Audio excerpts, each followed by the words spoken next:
श्री सूरत शहर गणेश उत्सव समिति द्वारा आयोजित कार्यक्रम में गणेशोत्सव त्योहार को लेकर लोगों सुझाव दिया। त्योहार धूमधाम बनाएं और कानून प्रक्रिया को पालन करें। सरकार और समिति द्वारा आदेश का ध्यान रखें।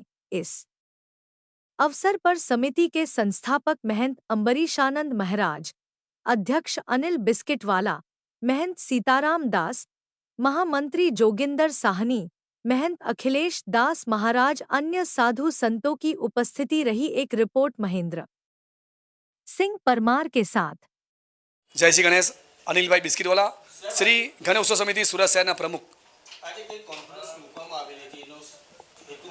आज पत्रकार परिषद में मुख्यत्वे श्री गणेश उत्सव वर्ष 2024 में सर्व गणेश भक्तों सूरत शहर गणेश उत्सव समिति संतो जे महंतो है तेओनी जे आचार है तेनुं पालन करवामां आवे अने साथे साथे आ गणेश उत्सव में धार्मिक जे शक्ति है तेने राष्ट्रभक्ति वाळवाना समाजनी सेवा थाय एवा प्रयत्न करवामां आवे। तेनी स्पर्धा पण जे राखवामां आवे तेमां भाग लेवामां आवे, लोको गणेश भक्तो भाग ले अने आ गणेश उत्सव समिति द्वारा पर्यावरणलक्षी जे गणेश उत्सव उजवવાની कोशिश करी રહ્યા ત્યારે सूरतना लगभग 90% વધારે गणेश भक्तों माटी मूर्ति लावीने खूब उत्तम कार्य करी રહ્યા છે અને ભગવાન ગણેશજીને ખુશ કરી રહ્યા છે।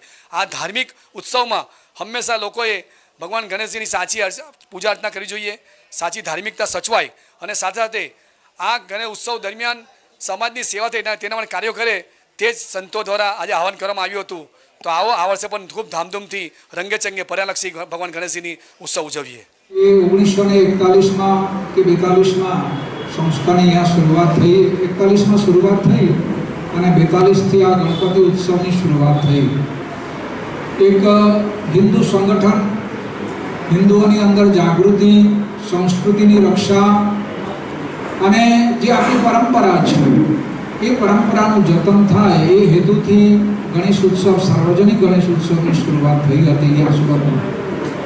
અને ગણેશ ઉત્સવની અંદર જ્યારે ઘણી બધી વધીઓ આવી ગઈ, દૂષણો આવી ગયા અને ત્યારે સુરત શહેર ગણેશ ઉત્સવ સમિતિની પણ સ્થાપના અને એનું સંચાલન એ પણ હિન્દુ મિલન મંદિરમાંથી જ થઈ રહ્યું છે। એ સૌથી આનંદની વાત છે।